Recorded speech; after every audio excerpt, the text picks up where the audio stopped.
Hello, everyone, and welcome to another episode of Schnozzcast. Your hosts today, Bob and Cory.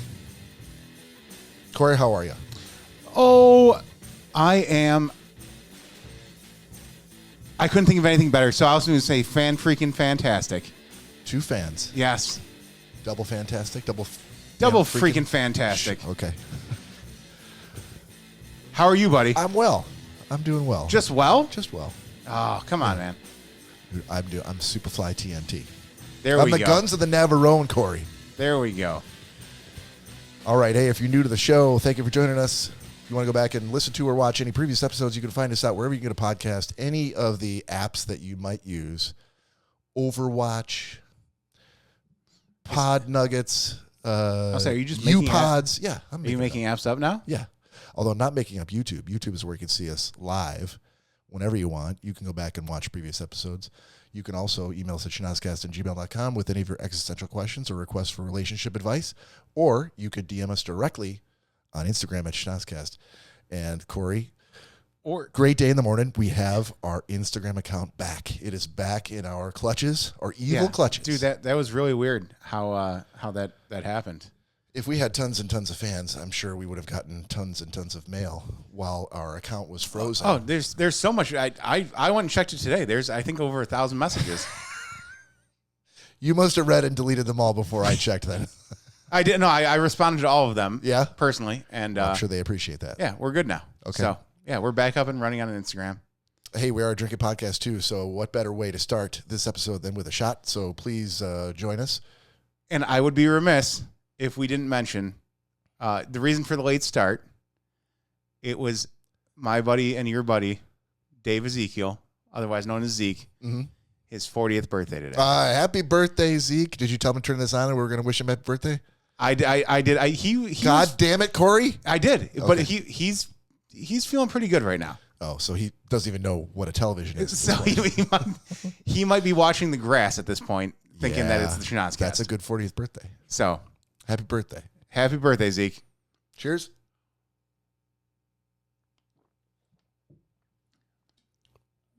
Wee. Whew. Yep, there she is. Oh, Lord.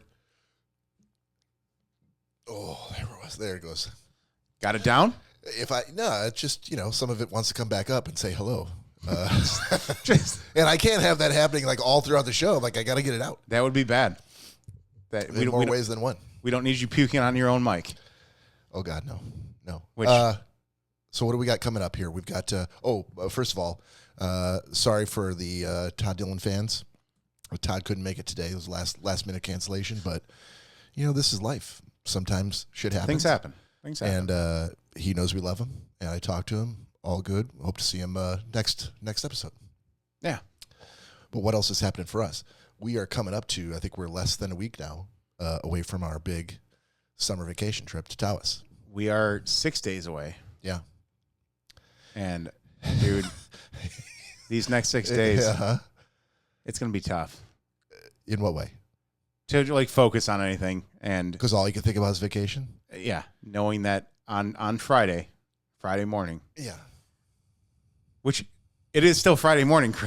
Listen. now that we got the listen, no one gives a shit about this. No, I'm just saying. So just to give context, Bob messed up the dates a little bit and thought we were going on Saturday and not Friday. I did, and the only reason that matters is because I took a lead role in trying to secure lodging for all of us. And starting one day after we were supposed to arrive. And you were also the one that set the dates because Lori had her schedule. 100%. And so you set the actual dates. I did, but there were months that passed in between there, and somehow I got my wires crossed. I think I know why, but we don't need to talk about that in the show. Yeah. But yeah, all is good now. We're all ready to go, and hats off to. I'm not even going to mention the place because I feel like the more important thing is that we let the proprietor of the establishment where we're going to be staying know how much we appreciate him and everything he's done for us. And I have done that repeatedly. You don't want to give I don't, because for one huge reason. So people don't take over our Fuck spot? yes. Yeah. I don't want this. I want this to be a secret place that no one else knows about so that when we go to make a reservation, they're not like, we're all booked. Dude, clearly hundreds and thousands of other people know about it. Yeah, but It's they not can like- find out about it on their own. Like, this is we don't have to tell. My stance in this Okay, podcast all right. is we don't have any secrets. Like, it's more fun to just be completely honest and don't take ourselves too seriously. But there are some things, some secrets that you should keep for a good reason. All right. Well, that's an interesting take, but okay. Yeah. So it is somewhere on the Lake Huron coast. That's fair. Off of just M23. fucking just that's it. Lake Huron coast. That's it. You don't have to say another fucking word. You know how many places are up and down the Lake Huron coast on M23? Listen, A shit ton. all I'm saying is I think you're trying to dance the line between honoring what I just said and completely shitting all over it, and you're trying to find a way to straddle that line. I think I straddled it well enough. Okay, well, just leave it at that. And the important thing is that we tell the proprietor and the establishment how much they mean to us and how helpful they were. Oh, dude, which they really were. He's always been Salt of the earth. been a great, and has helped us out so many times. Yeah. That it's unbelievable, and that's why we keep going back to the same spot. 100%. Yeah, that's what you want. It's just like from a mechanic. You want a mechanic that's going to treat you well and not gouge you every time you got to bring your car in and do a good job and get it done in a timely fashion. You want your vacation to be at a place that you trust, that treats you well, and is worth going back to every time. So in the mechanic sense, yeah, I will shout out Pizzoli's. Oh, sure. That's where I've always Next taken. thing you know, you're like, what do you mean you're booked? Yeah, you gave us a shout out. All of a sudden, now we're swamped and I can't continue your car until next Thursday. I will see your car next month. Son of a bitch. Yeah. But no, you straddled that line too hard. Pizzoli's in Dearborn, Michigan, up on Warren Avenue. Is it Dearborn? Yeah, it's Dearborn. Okay. Dude, if you need to take your car somewhere and you're local, you're in the area of Dearborn, take it to Pizzoli's. Yeah. I've known them for years and years and years. Played hockey with both the owners. It's two brothers that own it. Mm-hmm. Played hockey with both their sons. And yeah, it's an honest place you can go, and they're going to tell you straight up, like, yeah, this is what you need. This is what you need done. You might not need this done, or we can do this a little cheaper. You know, if you want something that's cheaper, they give you those options. And a lot of places don't do that. They just tell you, like, oh, whatever the most money we can make off you is, that's the option you're going to get. Yeah. Like dealerships, dude.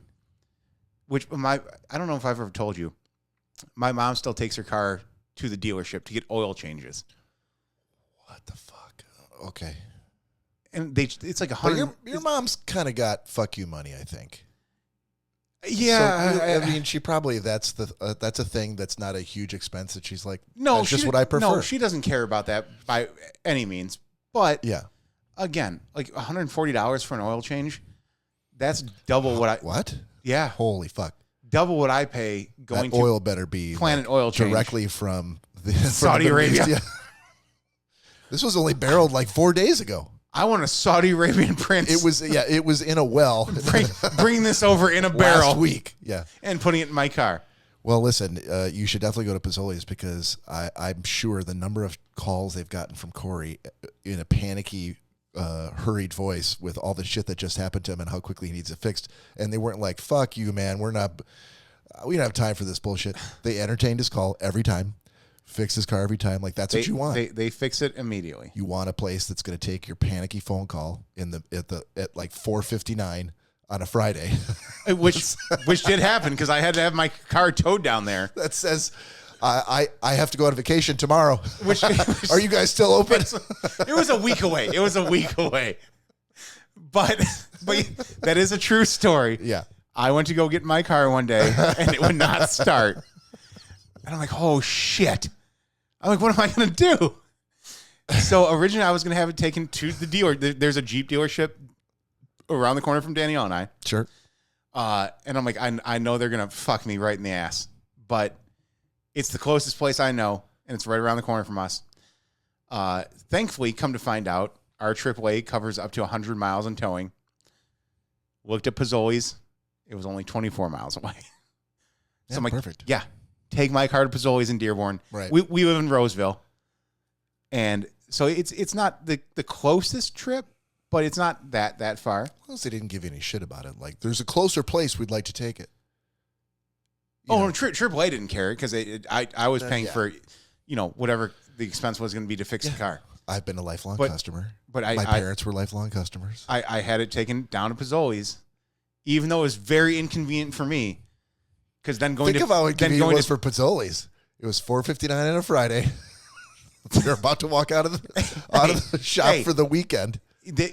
Chris was like, "Hey, he's like, yeah, you can have it towed here, but you realize I'm not going to be able to look at it until Monday." I said, "Totally understand. That's more than understandable." What time on Monday? Is it 6 a.m.? How early on Monday? I will be there.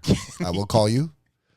You can give me the rundown. You guys open at 3 a.m., correct? Yeah? Yeah, that's what time I get up. Do you know how hard this has been on me? I have a vacation in a week. And which I didn't. I feel bad because I did tell him, I'm like, Chris, my wife and I are going to Siesta Key at the end of this week. Like, I really need I'm sure he was like, yeah, well, definitely. We always respond super hard to people who are going on vacation in a week. He was very nice we'll get about to it. Shit immediately. And he said he understood and he would look at it first thing Monday morning. Yeah. And come Tuesday, my car was fixed. I was able to go pick it up. God bless Pizzoli's. Yeah. So, yeah, anyone in the Dearborn area, that is one shout out apparently. You know what? If you're going to get a shout out, you really should do a quick, while I'm monkeying around with the mixer here, do a quick Google search so you can spell it for them because it's not the typical spelling. That is correct. Yeah, let's do that. Because otherwise a shout out is only a half-ass shout out. If we're like Pizzoli's and they're like, how you spell it? And then we never respond. It's the right thing to do, I think. But no, that works. I just have to find it here. That's how do you spell Pizzoli's? You're doing exactly what people are doing right now. So no, it's Puzzoli''S.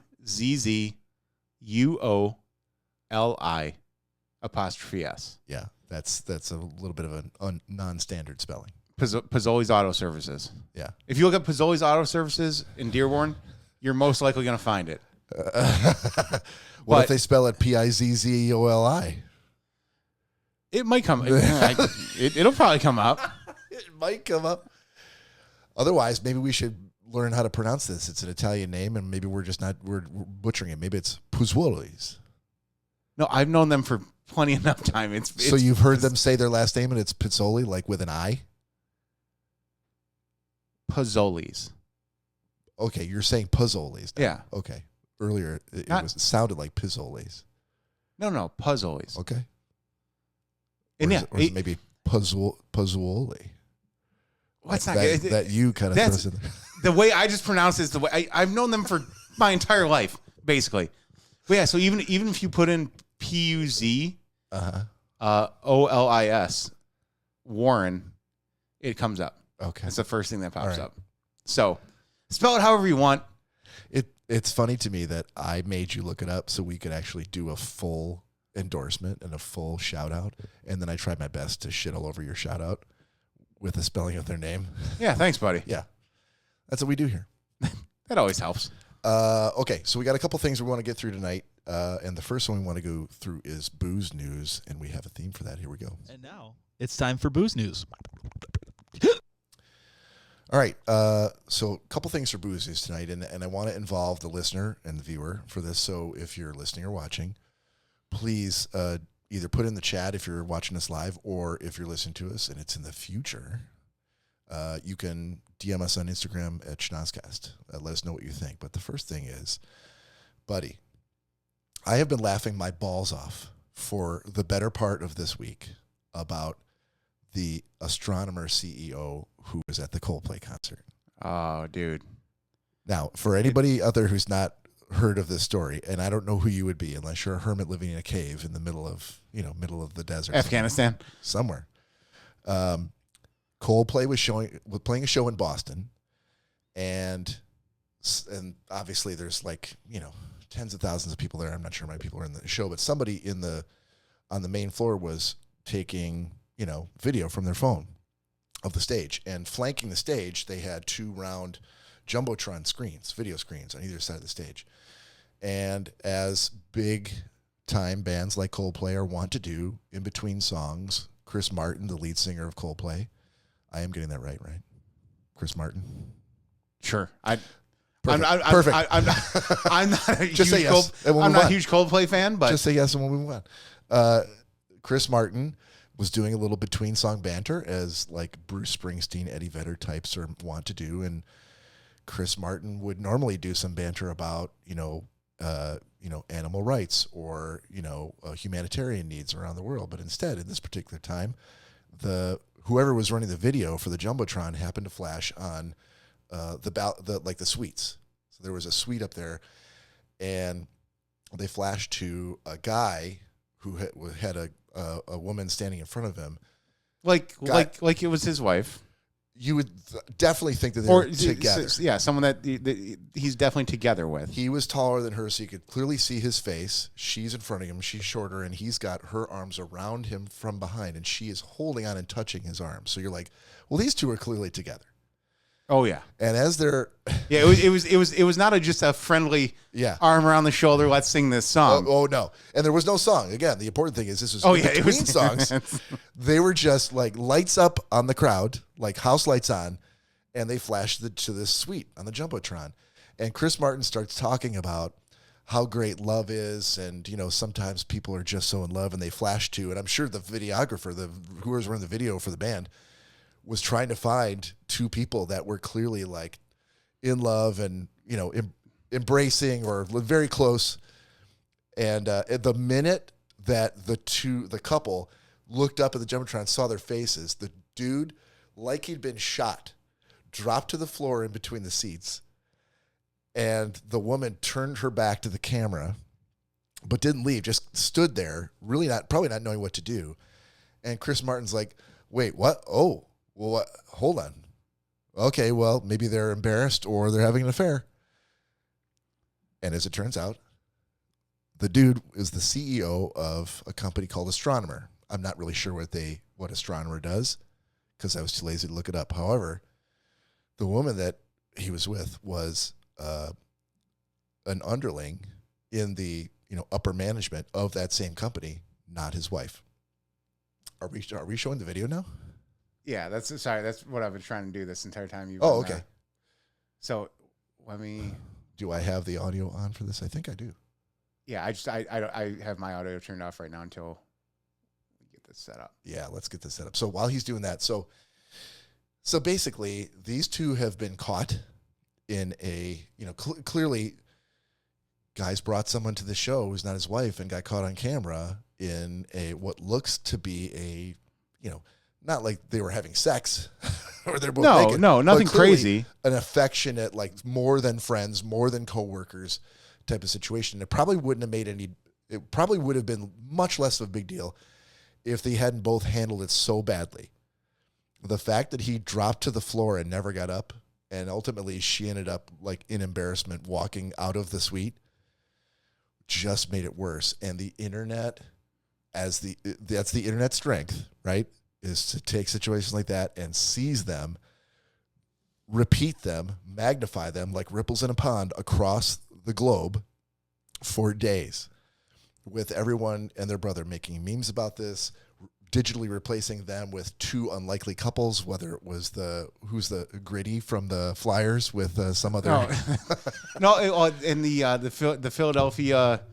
Freak? The Philly Freak? They had 2 Philly Freaks. Oh, no. And they recreated it. Yeah. I've seen it recreated with Jack and Rose from Titanic. I've seen it recreated with Trump and somebody else. I want to say Biden. Well, it probably wasn't Biden. Some other thing that would make sense, but it all just in the name of like, oh, we're going to hype this up. Like it's in the zeitgeist, right? Oh yeah. So are you ready? Yeah. You going to give it a shot? Okay. So see if we can get the audio. Here's the actual video. Yeah. Oh, look at these 2. All right, come on. You're okay? Oh, what? Either they're having an affair or they're just very shy. So the funny part about this is, let me. I'm not quite sure. Yeah. Oh, you gotta. So- I'm not quite sure. There. Oh shit. Yeah, start it one more time. Yeah. Oh, look at these two. All right, come on. You're okay? Oh, what? Either they're having an affair or they're just very shy. So the crazy thing I heard today, Yeah. that chick on the left. We can see her face. That's that laughing her ass off. That's laughing her ass off. She has her hand against her head. Uh huh. She actually, from again, this is all social media. All hearsay, right? I'm not saying it's true for We sure. have no evidence is true. No. Yeah. But from what I've heard today, she's an employee of the company Also.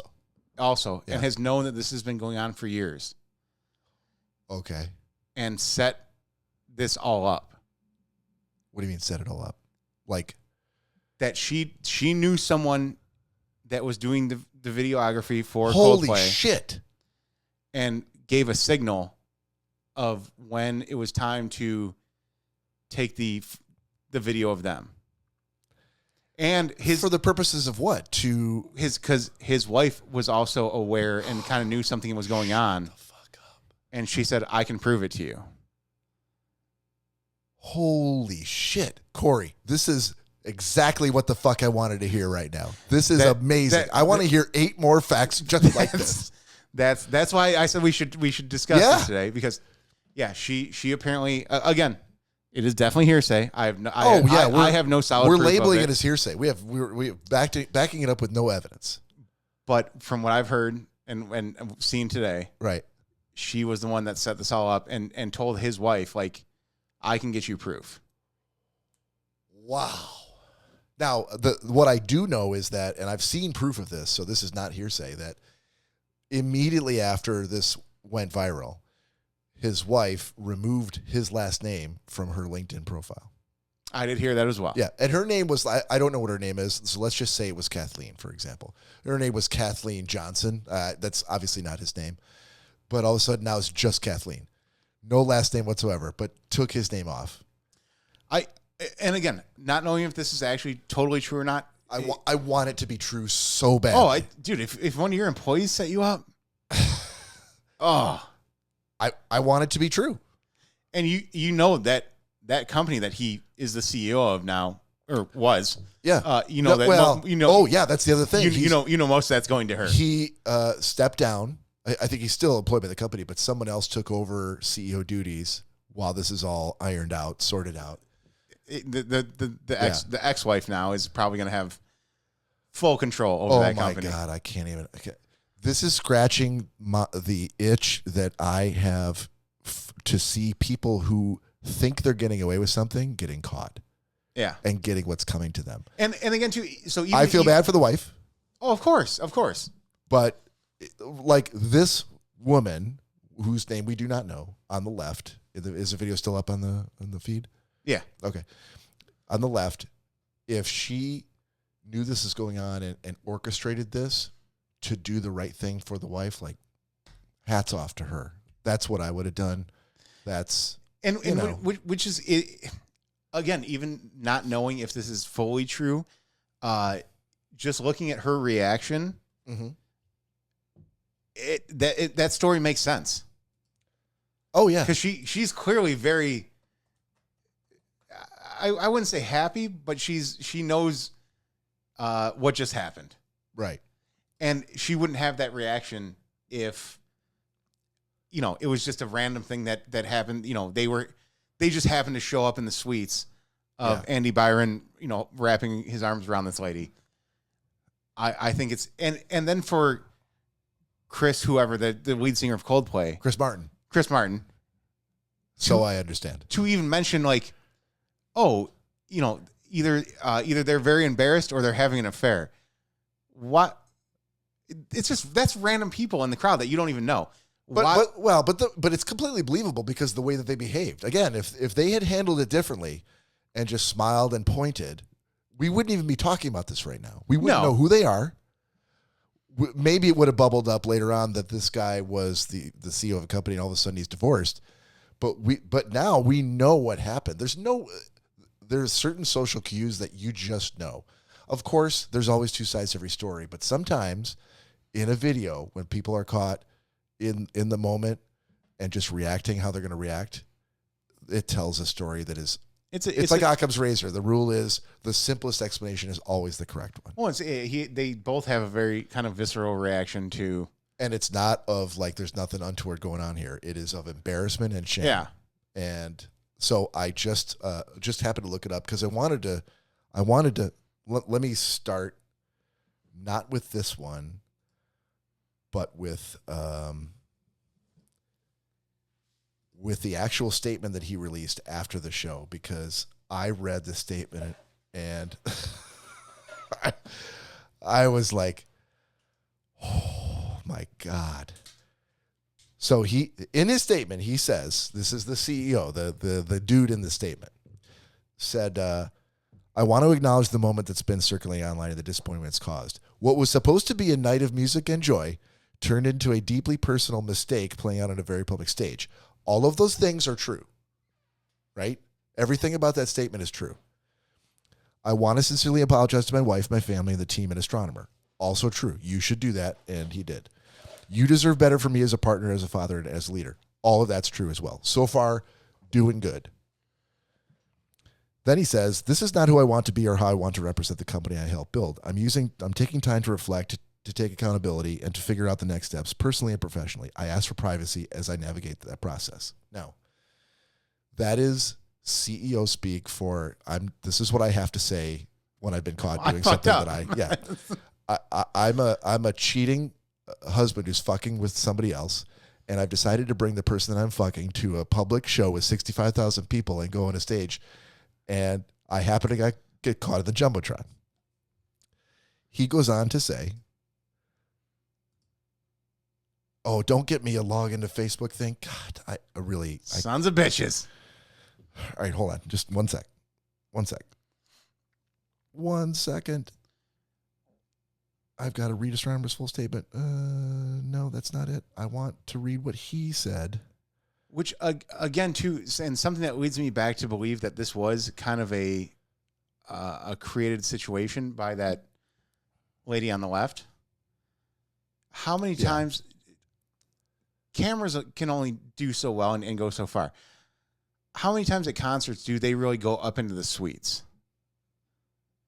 It's kind of... How many times do they go? All the time. Those are the people that paid the band and the venue the most money to see that show. Number one, they are going to be, on average, more photogenic and beautiful than anybody else in that stadium. Number two, they are the ones who are spending thousands and thousands of dollars, not just to rent the suite, but for all the food and the drink that they consume. I'm not disagreeing with you there. I'm not. That's the reason why. I just think there could be a lot of truth behind how this was set up. Okay, so I found the end of it. So the last part of this is the problem. This is where I have a problem with. He ends the statement by saying, "I also want to express how troubling it is that that what should have been a private moment became public without my consent. I respect artists and entertainers, but I hope we can all think more deeply about the impact of turning someone else's life into a spectacle." Fuck you. Yeah, dude. Andy no, Byron. that's what you're blaming this on Coldplay? This is Coldplay's fault now. I don't think he's necessarily blaming it on Coldplay. No, he is. Well, if he was smart and he's the CEO of a company, yeah, I would say like, oh, whatever production company put it on, that's who he should be. Well, he shouldn't be blaming anyone, but if he's gonna blame someone, right, he should be blaming the production company that that works all the cameras and all the AV stuff, because they're the one. No one in Coldplay was like, oh, make sure you shoot up there. So when a band goes on tour, all of the pieces that travel with them that they have control over, they work for Coldplay. That includes the roadies, the crew, the soundboard people, the audio engineers, and the video people. Because this video footage is property of Coldplay. Now, sorry, this footage isn't, but the Jumbotron footage is. Coldplay is allowed to take that and use that for whatever music video they want to use it for. They want to do a live version, like a concert version or a DVD release of this concert. They can use that. It's not the venue. It is the band. No, I'm not saying it's again, I'm not saying it's the, so even though Coldplay is, again, I agree with you there. Yeah. But I guarantee that all those people that do all that stuff, Yeah. they're not actual employees of Coldplay per se. They're probably just a production company Subcontracted. that subcontracted by Coldplay. Yeah, likely. So therefore, yes, they might travel with Coldplay all throughout the entire nation to all their concerts and everything. Yeah. But again, they're not. It's not like they're direct employees of Coldplay. I don't know what the ticket says in the fine print when you buy a ticket to the show. Oh, I guarantee you in there it says I'm something sure they're about covered. Right. Oh, easily, dude. This- Come on. Yeah. Concerts have been going on for how long now? And Like a few years at least. at least 5 or 6 years. Right. And now with all the new technology and everything, and how great videos got and all that. Yes, that's when you purchase that ticket. I guarantee somewhere in that fine print, it tells you, yeah, you could be videotaped at some point, and it's now property of us, and you agree to that by purchasing this ticket. Right. That has to be in there somewhere. There's absolutely no way. Even like when we go to Red Wings games or a Tigers game, Mm-hmm.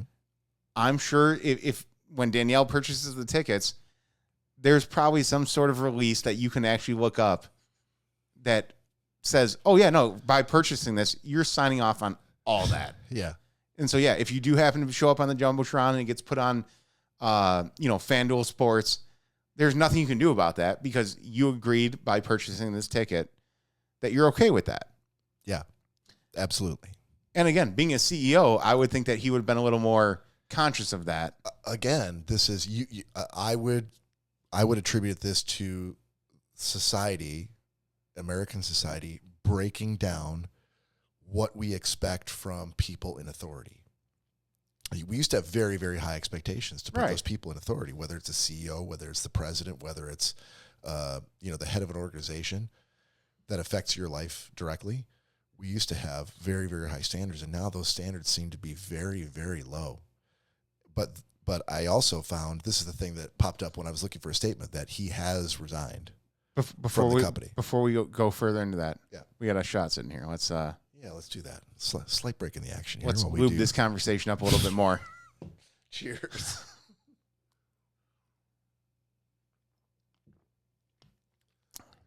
Yeah, he has resigned. The board of directors has accepted his resignation, and they will begin a search for the next CEO. So, in that board of directors meeting, do you think there was any 80-year-old guy that was like, no, he's fine? Can we do the board of directors meeting? Can we do the board of directors meeting? I feel like it'd be better if Todd was here. I but know, of course it would, but we don't. It's fine. I just gave you my impression of the board of directors. And it was a one-off. It wasn't an official. The one old dude saying, I don't see the issue here. Meeting will come to order. Who's the co-founder? I was hoping I was get some names here. All right, so we're just going to make up some names. Meeting will come to order. Speaker Johnson, what's the first item up for business? How would it not be the affair? I'm sorry. I was in surgery. I had some minor surgery this weekend. I was what I'm not sure what you're referring to. What's the first item? Our CEO having an affair on Andy? camera. Byron? Yeah, Andy Byron. The Sorry, CEO. what? He was caught on a big screen, on a Jumbotron. Hold on. What's a jumbotron? I'm very old. I'm so old. I don't know what a jumbotron is. Now you're the old. Okay. I'm the old guy. Well, you could also be an old guy. We could both be two old guys. All right. So I'm only slightly old. This is like real life. I'm only slightly. I'm 82. Hang and on. you are No, 74. No, hang on. How If about this that? is real life, Yeah. you are much, much older than I am. All right. So I'm 82. You are 71. Let's say 49. What? You're not 49. You can't make my board of directors at 49. There's no way you rocketed up the chain that fast. You were at least 59. I will accept 59. Okay, 59, 82. I think it's a pretty wide spread. Anyway, go ahead. Yeah, there's a bit of an issue with What's a Jumbotron? It's a big ass screen. You're a young buck. What's a Jumbotron? It's a big ass screen. Big ass screen. Like a big screen TV you buy for your house? I have one in my house. It's pretty big. No, that anyone in a venue, whether you're 10 yards away or 510 yards away, you can see the screen. Oh, 510 yards. That's a long ways. Yeah. Anyway, you can still see. Well, you might not be able to see it because you're 89. Is that Bill Shakespeare over there? Yes. I have these very thick Coke bottle spectacles with which I can see 510 yards away. Is that hee-haw on the... No, George. Did you just use hee-haw as a relative reference for my 82-year-old ass? Yeah. Okay. No, yes, George. I enjoy hee-haw. No, George. It's our CEO. The musical stylings of Mel Tillis have tickled me ever since I was a young lad of 49. Lovingly squeezing another employee of the company. That is not his wife. Ooh. That doesn't sound good. Is this accurate? Is there proof? Yeah. The goddamn proof is that there's a video of it. Oh, this Jumbotron you speak of. Yes. I see. Yeah. Okay. Did someone, but how do we know this happened? When did this happen? Yesterday? The day before? Yeah, yesterday at the Coldplay concert. Okay, well, I wasn't at the Coldplay. How do I know this is true? Again, I just look at the video, George. The video? What, someone was there with like a video camera? Like an old school, like a reel-to-reel? Yes, just like that. Okay. Except better. Wow. Can we have that screened in the office? Maybe right after this meeting?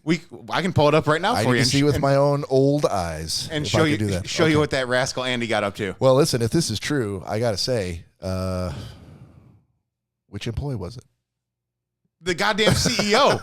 No. The other employee. Oh, I don't know. She really doesn't mean much. Well, yeah, but I'm going to watch this video. I'm kidding. I shouldn't have said that. That was a terrible thing to say. She's really okay. Well, that actually is so time out from this. Yeah, that's so technically, she's not really a victim. No, no. She's definitely not a victim. This really speaks to a lot of what happened during the Me Too movement, in which people of power used their power to get what they wanted, which means that if the other person was an employee of theirs, then they maybe didn't feel like they were able to speak up and object because they might have lost their job. And totally understandable for the people that went through stuff like that. Mm-hmm. And that is spot on for those people. Mm-hmm.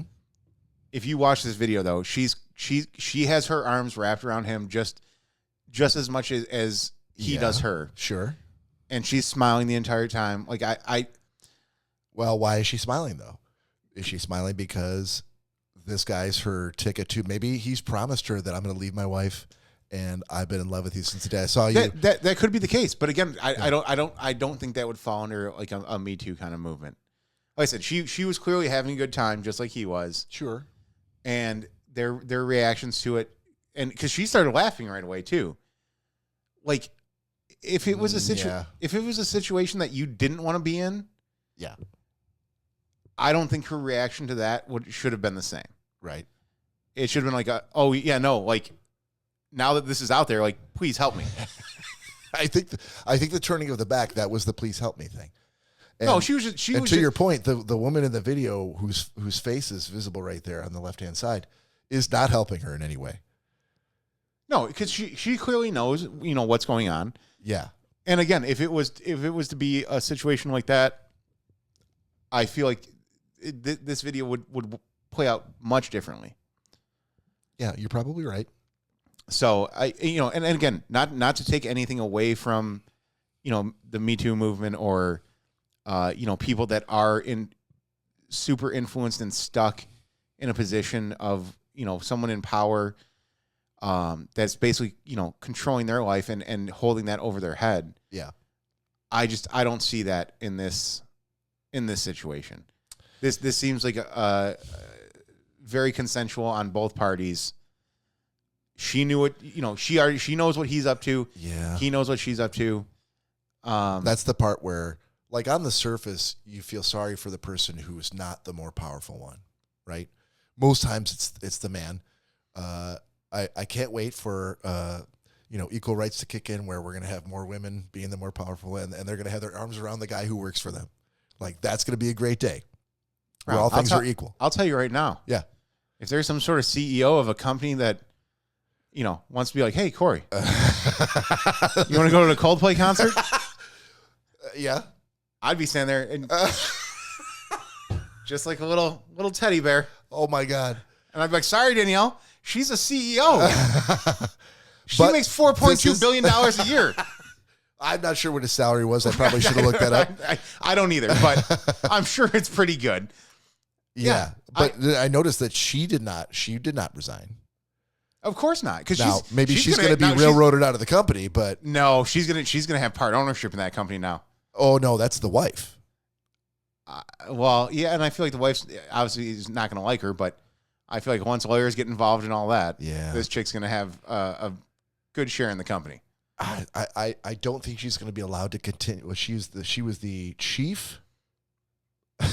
Hold on, she was an astronomer. She was the chief people officer. I don't know what that means. I don't either. It kind of sounds like you're human resources, but why aren't you the human resources director then? Kind of sounds like since you're banging the CEO, if you get a position that gives you a lot of money. Let's see, what can we... Oh, baby, I just want that. Come on, you promised me. All right, chief people officer. You're the chief fun officer. Ambassador of fun. This company has one of those? Oh, we do now. Yeah. You're in charge of having all the fun in the office. Wow, we legitimately are still on boozes. We did have one more thing we wanted to get to, but I don't know if we're going to get to it. Because this has been, again, Cory, you were like the Nostradamus of this show, trying to make me feel better right before we start recording, telling me like, oh, you always feel like we don't have enough to talk about. And then we have way more than we needed. Once again, you were 100% correct. Well, you're going to have to talk for a second because I have to go relieve myself. All right, I'm going to bring this, I'm going to tell you what, I'm going to bring this Coldplay thing to a close in Booze News. And I will say, I guess here's my closing thoughts on that. And I know you can still hear me, Cory. Look, if you're the CEO of a company, if any company, you're not even the CEO, you're the chief information officer, or you're a senior manager at a company, and you have direct reports, right? It doesn't matter how many. If you got one direct report, that's one person, at least one, that's working for you, that, whose success or failure at the company you have some control over, some degree, even if it's just 1%. As a manager, you're the one who's going to be giving them their performance reviews. You're the one who's going to be asked by, your bosses to, give your feedback on this person for a compensation review. Their career track in the company, what the next steps are, what the 5-year plan is. Like, you're going to have a huge plan in that. And I think the lesson here, which really shouldn't be a lesson, it's just a very public reminder of, what responsible behavior should be is, don't put yourself in a position in which the people that work for you feel like you have motivation to put the thumb on the scale. Right, to help them in ways that you should not be offering to help them, or to take advantage of them in ways that you shouldn't as their direct manager. So I mean, that's really the takeaway. Now, if you're the woman in this video, the chief people officer, I think it's pretty clear. Like when your boss says, "Hey, I want to take you to a Coldplay concert." First of all, this if a dude asks you to take you to a Coldplay concert, you should say no immediately, because dudes should not go to a Coldplay concert. He should be taking you to Pantera. Gloria Estefan. Gloria Estefan. Yeah, Coldplay is not a big dude show, as I recall. Maybe I'm being too much of an alpha male here about this. I like Coldplay. It's not a great date move, or like a come on move to say, hey, where we need to go, instead of going out for a nice dinner, I'm going to take you to a Coldplay show. Let's just say this, Bob. Yeah. If Coldplay were coming to Freedom Hill, Yeah. which is 10, 15 minutes from our house, Yeah, and it's And no they- jumbotrons. and they were to say, yeah. we're giving away free tickets. Oh, free tickets? Guess what? I'd be like, yeah, I think we have something going on that day. Well, listen, I had free tickets to Pantera and we didn't go. I know. I mean, sometimes, even though the tickets are free, if you're not in the band, you just don't go. But anyway, long story short, if you're the chief people officer and your boss says, "Hey, I want to take you to a Coldplay show," you should feel free to say, "I don't feel comfortable with that. I feel like you're a married person," or you're going to for yourself in this predicament. yeah, I think. Which Now, if your boss is making noise, like if you don't, you coming to this Coldplay show with me might have a pretty good effect on your performance review. then Fuck. there's an You need issue. to go- There's You an need to go issue to HR. But if you're the chief people officer, there's probably no one you can go to because you're the HR person and you've just been named as the chief people officer because dude couldn't think of a different title to give you while he was trying to fuck you. Oh, I don't think he tried. I think that See, that's the sad part about this video is I don't know either of these people, but I assume they've fucked. oh, dude, I have listen, no proof. Again, the way they were, embracing each other, I feel like they definitely there's been some shenanigans going on prior to Yeah. this Coldplay show. I think so. This wasn't the first let's try and make this affair happen. No, it's been going on. Yeah. I think we all learned a little something today, Cory. Don't be Andy Byron. Yeah. All right.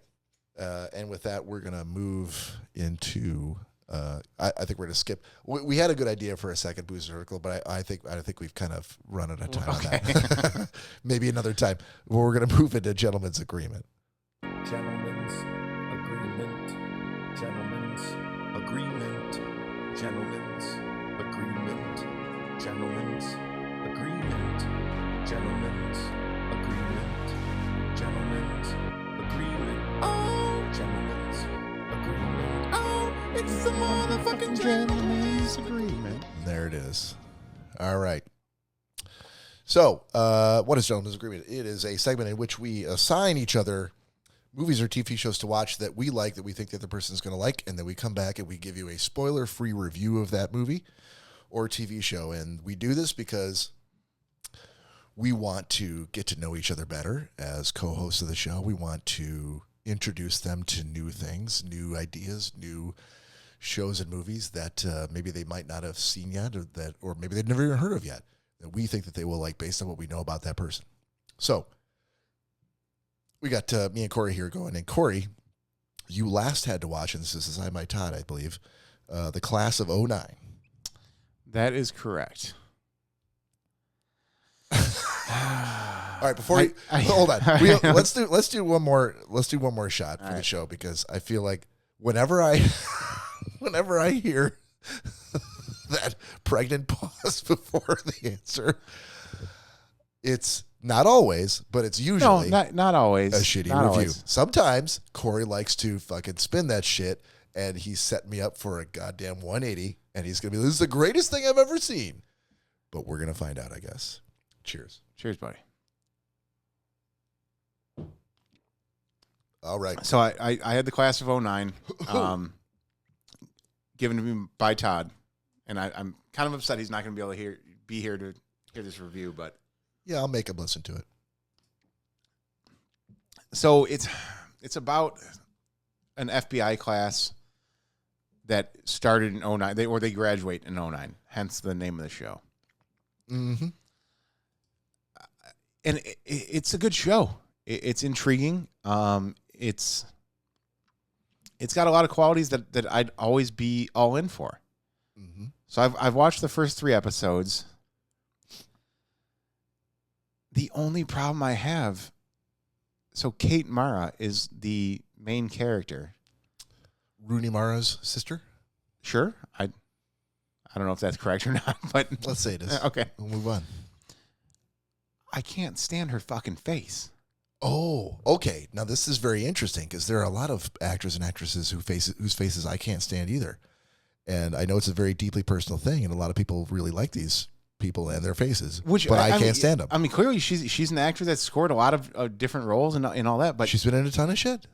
But she has like a Grinch nose that kind of like points up. Go on. And there's so it's like it's a pert. Yeah, nose. and then she's got a little kind of divot in the center of it. Yeah. And then her top lip is very thin. And to me, she looks like a fucking alien.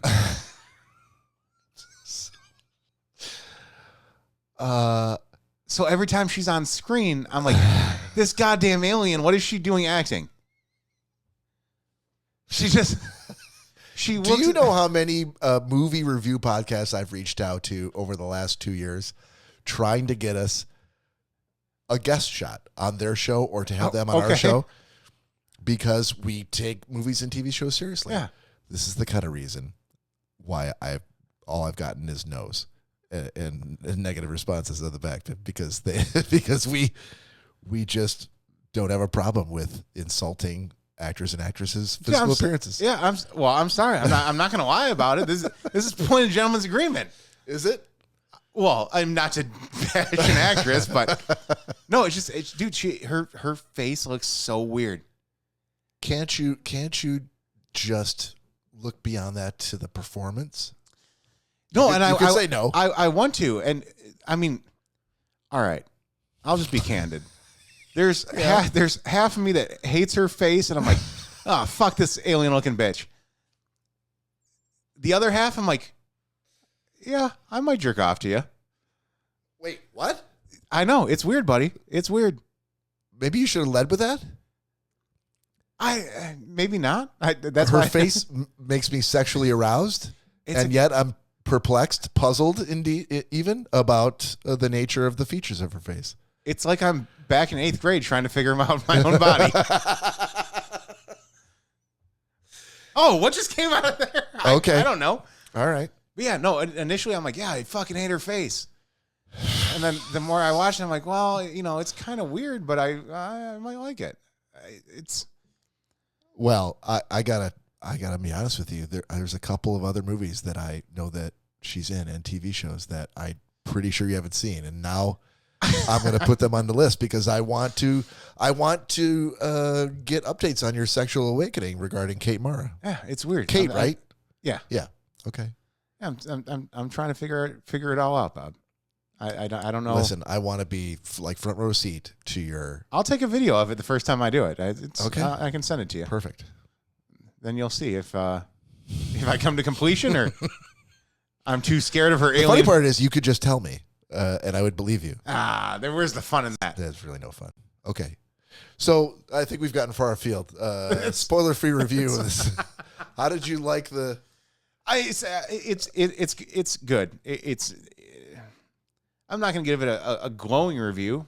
It's a solid TV show Because of her face? No, so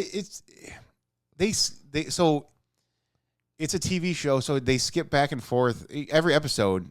Like they'll go back and forth between the past, the future, the past, the future. They just do it a little too much. Okay. And that's where like I get kind of lost. I'm like this, unless you're fully focused on watching every episode, if you miss one little bit of it, it can throw off the entire show. Okay. And since I was working and I had it playing in the background today, and I was doing my best to pay attention to it. But again, it switches so many times that you kind of lose track of if they're in present day, if they're in the past. They haven't gone to the future, thankfully. But it's so many times between, like there'll be a 30-second story that happened in 2009, and then they go to present day, and that might last like 45 seconds, and then they go back to 2009, and that back and forth kind of killed it for me. Right. So I don't know if it's going to be something that I'm going to watch all the way through, only because, like I say, it's very hard to keep track of how many times they go back and forth. Yeah. So if it was like if every episode was they only did one switch, I'd probably be more inclined to finish it.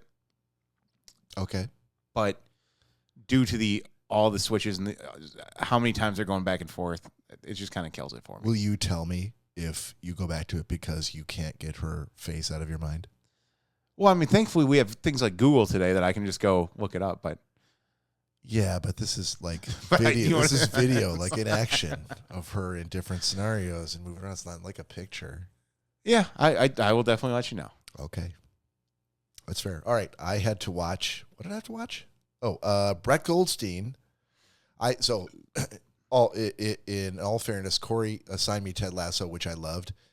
And after I gave my review of Ted Lasso, he's like, listen, I want to assign you Brett Goldstein stand-up special called The Second Best Night of Your Life. And so I watched it like almost immediately, like the next day after we recorded, I watched it. And it was good. I think as a comic, he's not the greatest stand-up that I've seen. I feel like he's kind of like a person who's just recently started in stand-up. Like it was a confident stand-up special. He had control of the crowd, but his presence on stage made it seem like he was a newcomer to stand-up. Oh, I'll agree with that. Now, I don't know if he's a newcomer to stand-up, but that's just how he appeared to me. Maybe his strength is in being a writer, which is where he started, in writing for TV shows like Ted Lasso, in which he's fucking amazing. And the crazy part about the special is I kept wanting to hear him talk like Roy Kent in Ted Lasso, with that gravelly, short-clipped, profane voice that he used. And I had a little twinge of disappointment that I never heard it. And it was unfair of me to expect him to do that. And I wasn't disappointed that he didn't. I wanted it. I wanted it like a drug because I liked Ted Lasso so much. And I knew that he wasn't going to do a stand-up special as Roy Kent. Right. And yet I thought maybe one time he might, for the audience, give an answer as Roy Kent. But he didn't. And it's unfair that I was disappointed by that. I was, but it doesn't change how I felt about the special. It was a good special. I look forward to his future specials, where I think he's going to get a little bit better at stand-up. I think he definitely does have to perfect the craft a little bit more. And Yeah. I do believe this is one of his very first times doing stand-up. In the States. Definitely in the States. Yeah. Overseas in Britain, I think he's done it a couple times. Yeah. But again, like you said, him being a writer on the show and then also being a character in the show. Right. I think this is his way of like taking that fame that he got from Ted Lasso. Yeah. And being like, hey, like I'm other stuff too. Yeah. I'm capable of this is what I want to do. This is what I was good at, but I also am good at this thing too. This is what I want to be good at. And like we discussed Totally. when you found out that he was originally just a writer on the show. Yeah. And then kind of I shouldn't say weaseled his way in there, but No. he was able to show, production like, holy shit, you could be a funny asset to this show. Yeah. I get this character. And I think that might have gave him that confidence to be like, wow, if they want me on screen, Yeah. someone finds me that funny. And I could take this even further by doing, some stand-up that I've always thought about doing. And I just haven't had the balls to do it yet. But once someone told him, like, yeah, no, like you're hilarious. And you play a great character. I'm hoping in my own mind that that's what kind of propelled him to be like, you know what? This gives me the confidence to finally take my stand-up to another level. Yeah.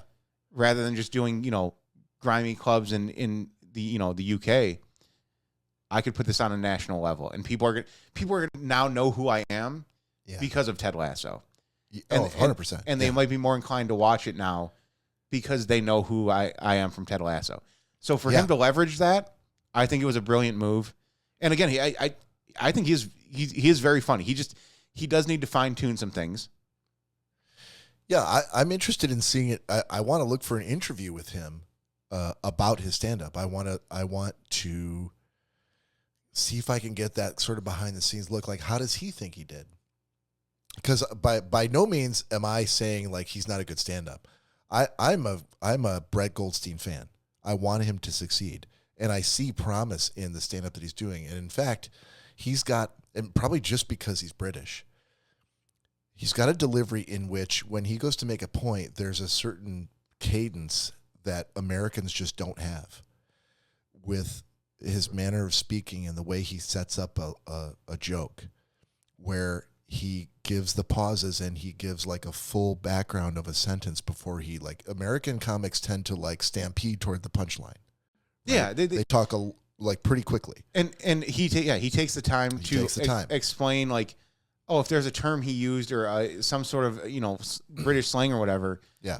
He makes sure he's like, oh, so for you Americans out there, like it, because that's who he was performing in front of. Yeah. Like, this is what this means. Right. So keep that in the back of your mind. Yeah. As I tell this joke.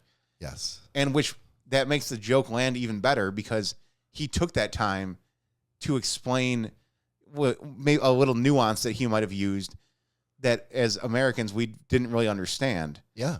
So for the fact that he took the time to explain that, it makes the joke land even better because now you're aware of the context of what he's saying or what he's doing. But think about all the American comedians that you've watched, and you and I are connoisseurs, I think, of American stand-up comedians. How many of them have, they're using American slang that we are so intimately familiar with. And Brett Goldstein, being British, comes over here to do stand-up for, I'm sure he did a tour in which, he did several dates before the one that they filmed for the special. Oh, most definitely, yeah. So it's not like this is his very first performance in America, but he definitely has a delivery that is catered toward British sensibilities that I find really as an asset because it differentiates him from American comics. But I highly respect someone who tries to take a subject that's taboo here and explain why it's not taboo in England or in Australia or wherever. And specifically, I'm referring to the term, and please, this is going to be a word that Americans are not comfortable with. I know what's coming here. So go ahead and skip forward 15 seconds if you want, but the word cunt. He acknowledges that Americans have a real problem with this word, but goes into great detail about how it's used in England for all manner of things, and kind of in the way that we use the word fuck as a verb, as a noun, as an adjective, as an adverb for all different situations. And whatever inflection you put on it. Absolutely. Yeah. Changes the meaning, and it's just a word. And he tries to take the piss out of it a little bit, tries to defang the word, and I respect the shit out of him for that. I want him to succeed. I am absolutely going to watch Brett's next special. I'm going to watch Ted Lasso, and I respect someone who takes the success they had in a show like Ted Lasso and says, I am more than that, and I'm, instead of leaning into it and only being about my character on Ted Lasso or the writer of Ted Lasso, I'm going to show that I am other things too. Good for Brett Goldstein. Which I definitely applaud him for, because I think there was only one time in his entire stand-up that he mentioned about being on Ted Lasso. Yes. Yeah. And I watched for that too. So he could have, like you said, gone throughout the entire thing and done the, his character from Ted Lasso, which he didn't do. He wanted to be himself. And it was almost like an aside. It was almost like well, you might have known that I did this, but anyway. And he didn't pause for applause. He didn't. Yeah, he didn't set it up to get applause. And it wasn't just an aside. It wasn't definitely not one of the first things he mentioned. It was probably like 3/4 of the way through his stand-up. Yeah. That he brought it up. So he wasn't looking for applause for, being on Ted Lasso, and which again, that's where people know him from now, especially in the United States. Right. So yeah, I got to give him a huge, applause. We should try to get him on the show. Dude, if we could get him on the Jesus. Worst thing you can say is fuck, like Roken. Fuck no. Fuck you, cunts. All right, let's do new assignments for next time. Cory, have you seen any of Black Mirror? Have we talked about this? I don't think we have. Okay. Netflix. All right. Oh, really? You have not? No, None of them. Okay. No. Yeah. I think it's been on my list for a long time, but I guess I always assumed that you had seen it. So yeah, let's definitely do that. It is a watershed show that everybody should watch. All right, what do you got for me? Have you seen either of the Accountant movies? I have not. Did we talk about this? Is that where you got this idea from? It might be because it's in my list. Yeah, John Bernthal's not in the first one, is he? Or is it just the second one? He's in both of them. He is? Yes. Then I definitely haven't seen it. Okay. So you're giving me the first one. Start with the Accountant. All right. So this is the gift that keeps on giving for you. You're giving me because the Accountant 2 just came out. Fuck. So that will clearly be your next one. Now, I heard the Accountant 2 was good. I can't remember what I heard about the first Accountant, but it must not have been good enough for me to go like, I gotta fucking watch this. Dude, I've seen the Accountant, the first one, at least 5 times. You've seen it 5 times? Yeah. Okay. So clearly you think you really like this movie. I do. And you think that okay. That's and I just recently watched Accountant 2. Yeah. And I was just as happy as Accountant 1. All right. Now here's the big question. What if I watch Accountant and it's so fucking good that I cannot wait and I go ahead and I watch Accountant 2? Are you going to be pissed? I mean, that would take one off my list. It would. But that's what I'm saying. Like if you be pissed, I'll wait. No. If you find it that good and you want to continue on to the next one, yeah. I do it to it. Okay. I wouldn't be upset with that. I appreciate that, buddy. That's why I love you. Because I still have another one here for you that. Well, hopefully you got more than fucking 2. There's a couple, but all right. So it was between the Accountant ones and another movie movie I know you haven't watched. That's fine. So don't tell me. Yeah, but I think you need to start filling up your coffers again if you're down to 2.